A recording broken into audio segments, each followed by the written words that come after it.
And we're going to move pretty quickly through this. Everybody's entitled to their own opinion, but not their opinion, but not their own facts. The spread of climate denial on Facebook. I'm sure people are very aware of this. It's everywhere. An article linking climate change on Earth's solar orbit went viral last year, racking up 4.2 million views on social media and widely shared on Facebook. It was the most engaged with climate story in 2019. Oh boy. According to Brandwatch, there was just one problem. It wasn't true. Because it isn't. Facebook removed the article from Natural News, a far-right conspiracy outlet. Natural News is not a far-right conspiracy outlet, so that's actually false too, but whatever. Yeah. The false claims are run, fast and freely in this new age. But the spread of misinformation on the climate crisis by groups who reject climate science continues on Facebook and other social media platforms. While tech giants have taken steps to remove or label as false, potentially harmful misinformation on the COVID-19 pandemic, and that's debatable or a little bit strange on that level. Anyways, there has been a seeming acceptance of those who spread false theories on the climate crisis. In August, an op-ed by two members of the CO2 Coalition, a pro-fossil fuel nonprofit, right, with close ties to the Trump administration, was published in the Washington Examiner and subsequently posted to the group's Facebook page. The article, which claimed climate models are inaccurate and climate change has been greatly exaggerated, can you say Michael Schellenberger, was initially tagged as false by 5 scientists from independent fact checkers Climate Feedback, who said it used cherry-picked evidence and deemed its scientific credibility very low. Facebook doesn't check content, but outsources to dozens of third-party groups. A fact checker's false designation pushes a story lower in newsfeed and significantly reduces the number of people who see it, according to Facebook policies.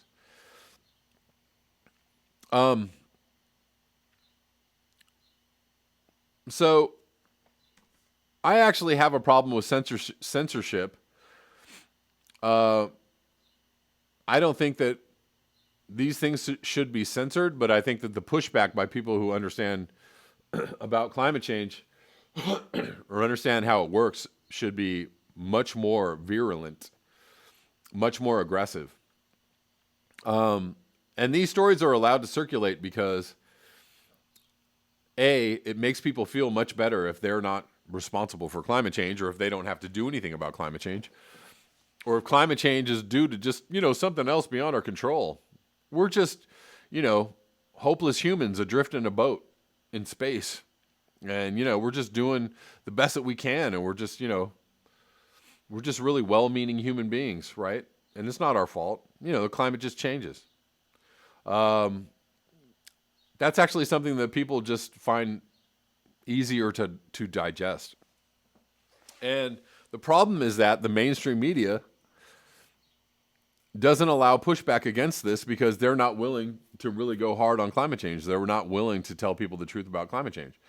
So I blame the government and media for not telling the truth about climate change. If they did more of that, more people would understand these stories are bogus. But they let these stories go and go viral because it's all part of the plan of downplaying climate change. So whatever. I call half bullshit on this story anyways. Because they're making it all about how Facebook doesn't censor false news. This is a pro-censorship article, not a pro-climate change article. Right? This is more about the censorship than climate change. Anyways, let's move on. In Extinction Rebellion news, 3 Extinction Rebellion activists held after Thames rig protest. This is from July 25th, from yesterday. Protesters demanded London Mayor Sadiq Khan cancel Silvertown road tunnel project. Excuse me. 3 Extinction Rebellion activists were arrested and taken into custody after locking themselves to a rig in the middle of the Thames to protest against a planned road tunnel underneath the river in southeast London. The keys to the locks around the protesters' necks were delivered to the capital's mayor, Sadiq Khan. What? The locks around... Okay, with a note asking him to come and talk to them. Okay. However, the mayor's office issued a statement ignoring the request and confirming plans to build the Silvertown Tunnel are continuing. So he's like, yeah, screw you guys. Climate change be damned. We're gonna do this tunnel project. To highlight serious concerns about greater air pollution in the boroughs of Greenwich and Newham, the activists sailed to the rig on a dinghy at dawn on Saturday and attached bike locks to the structure, and around their necks a banner was unfurled stating, "No toxic tunnel."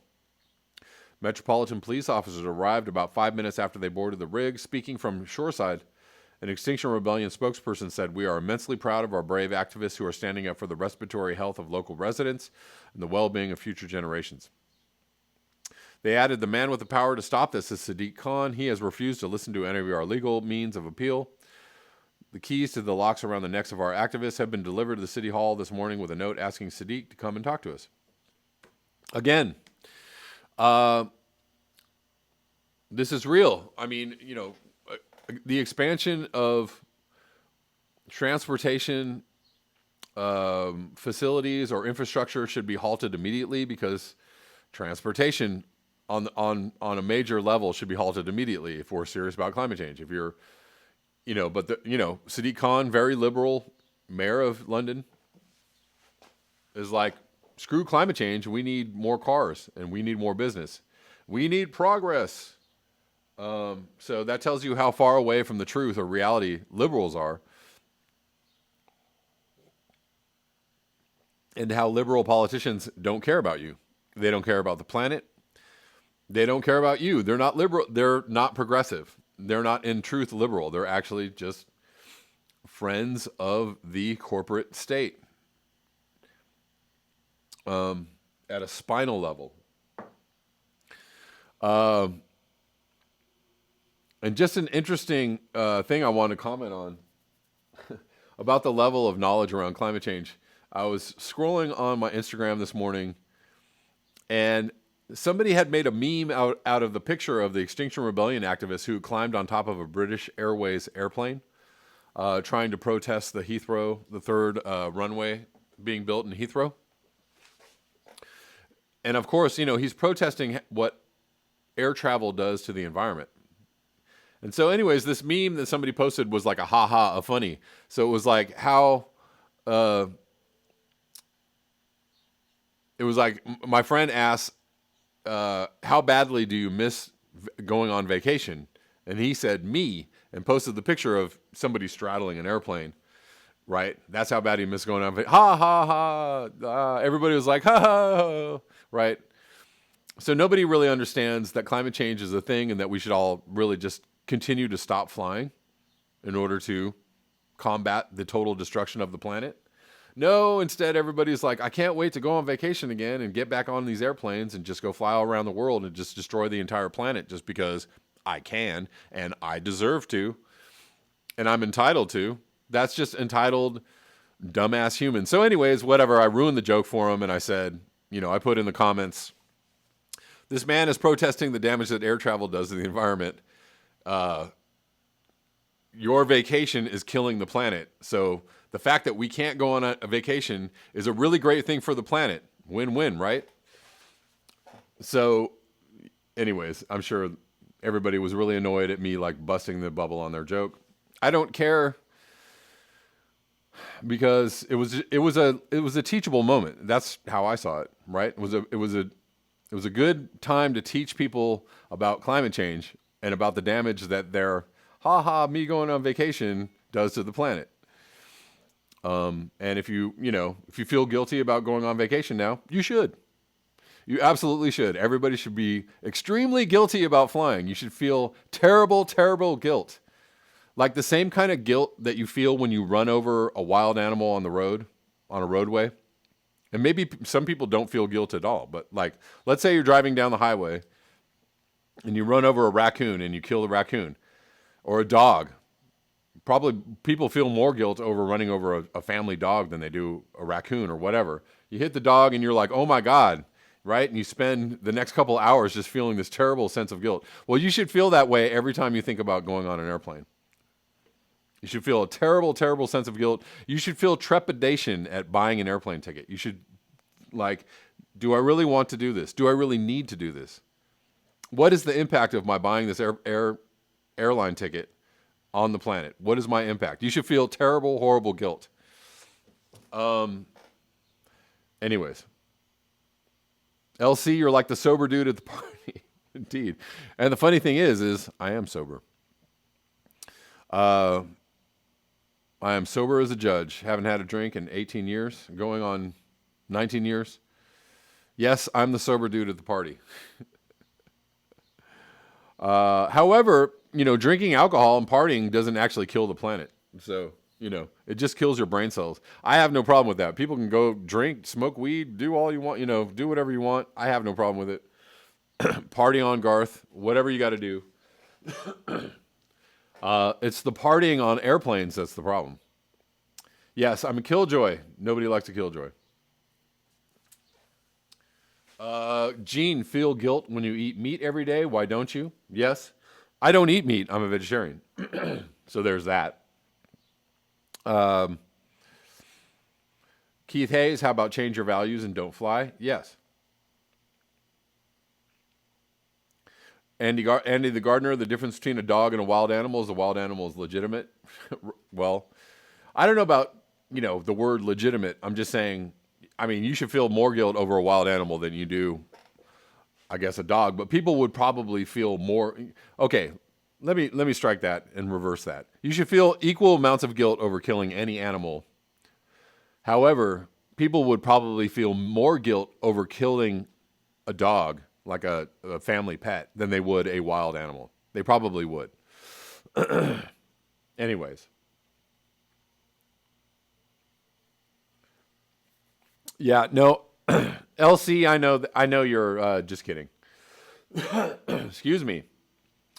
Raza, cheers to you, my friend. Gene says to others, not Kevin, at least educate yourself, then you'll enjoy the meat less. Right, exactly. So, right. You should feel a terrible sense of eating, guilt around eating meat. And if you still eat meat, then eat it very, very sparingly. I don't know. A boy in a shopping cart says, I don't fly because I can't bail if something happens. No way in hell I'm putting my life in someone else's hands. I actually feel that way on airplanes all the time. I'm just like, man, I'm stuck in this tube at somebody else's, whims. I hate it. I hate the feeling. Anyways. Charlie Adams, no alcohol here, but plenty of bud. Smoke on. Anyways, let's keep going.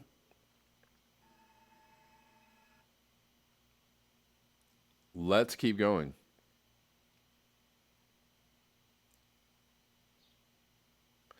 This is from a site called the Canary.co.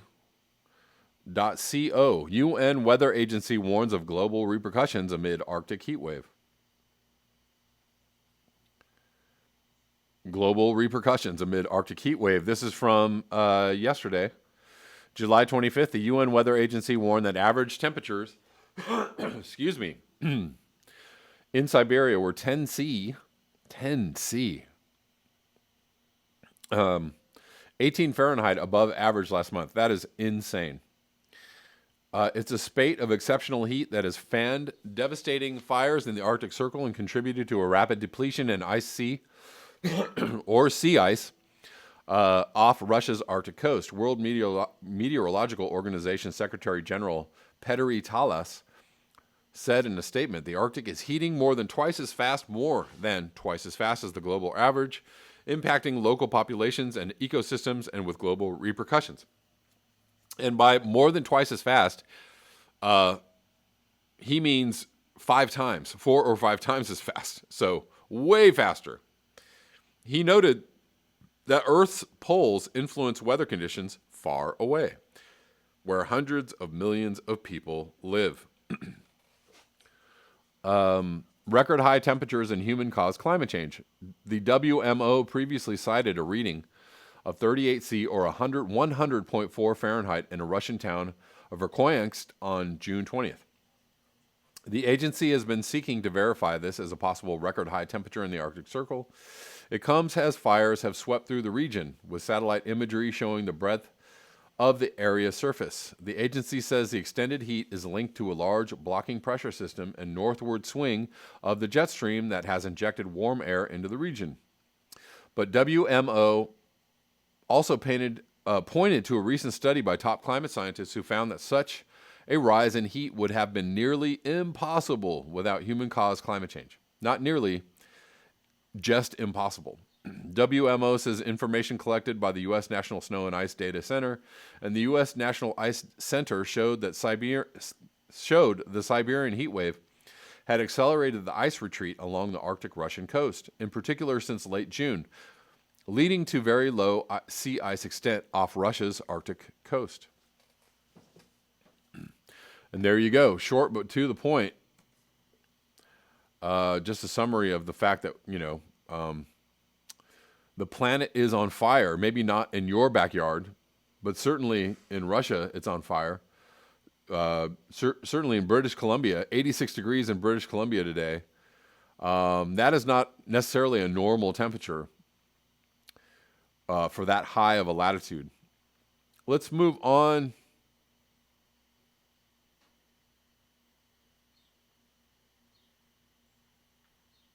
Let's move on to the story out of Scotland. Shell. Excuse me. Oh my gosh. Too early in the morning.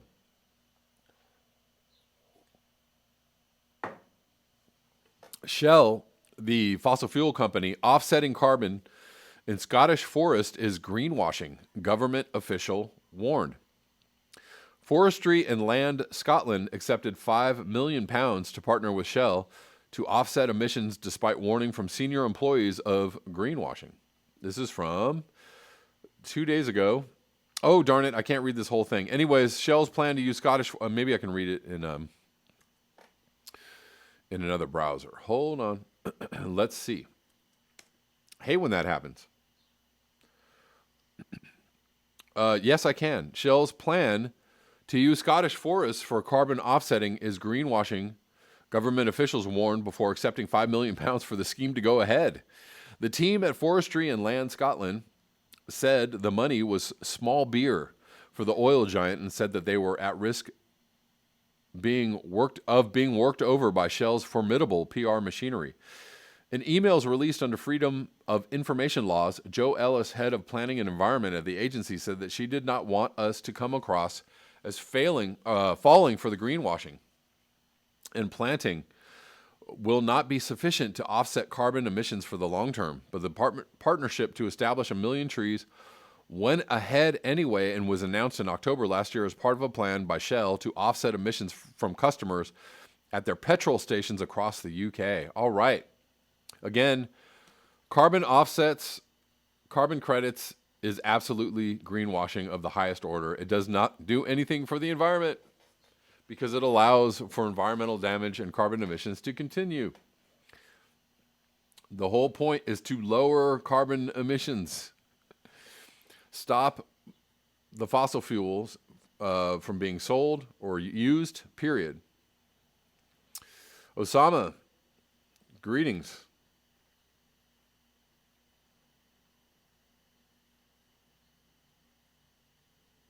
Let's move on to this last article I wanted to cover today.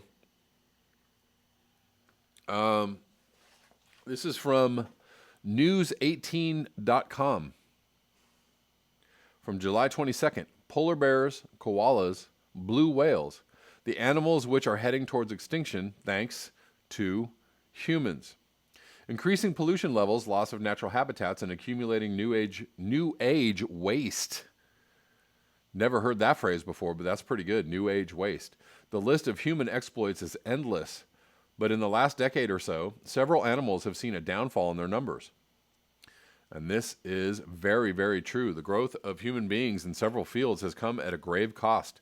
Single-handedly, we have exploited forests, mines, oceans, and even the ozone layer, increasing pollution levels, loss of natural habitats, and accumulating new age waste. The list of human exploits is endless, but another aspect of this is more and more species inching towards extinction. In the last decade, several animals have seen a downfall in their numbers. Here are a few of them. The Madagascar native lemur. Around 103 of the 107 species of lemurs found in Madagascar are facing extinction, said a report by a global conservation body recently. The koala. These tree-hugging creatures might cease to exist in New South Wales by 2050 if authorities do not take action. A report by the Australian government has stated the terrifying Australian fires added to the habitat loss of these animals. The South China tiger, one of the most endangered subspecies of tigers, this animal has been in the IUCN Red List since 1996. The local authority has stated that the being is extinct in the wild as it has not been spotted since 2007. Yeah, you think it might be extinct by now? That's a long time ago, 13 years ago. Polar bear, the hyper-carnivorous bear, is slowly going extinct, and its loss can trigger an imbalance in the Arctic region's ecosystem as the polar bear sits at the top of the food chain. Their survival is also linked to the survival of the indigenous species. Blue whales. The culture of whaling or whale hunting drastically reduced the number of whales, so much so that the blue whale is still endangered today. These are the largest beings to dwell on the earth after the dinosaurs. It has been in the IUCN Red List since 1960. And rounding out the list is pangolins. These are the most trafficked. There's a lot of animals that are not on this list. So let me just state that, guys. They're just naming a few. I'm just rounding out the list that is here. But obviously, we all know that quite a few animals, many animals, insects and plants as well, are going extinct due to climate change. These are the most trafficked mammals in the world, and their poaching has gone unnoticed for a long time. These are native to Asia and sub-Saharan Africa. Don't forget the elephant, the mass elephant deaths that are happening. Large mammals all across the planet are disappearing at a huge rate, as well as insects are disappearing at a huge rate. Hey guys, remember to like, share, and subscribe, and you can support the channel at the links below, PayPal, Patreon, Square. Also, if you'd like to watch the live streams, you can watch the live streams on my Patreon channel. You can subscribe for as little as $1. So hopefully I will see you over there, and thanks so much.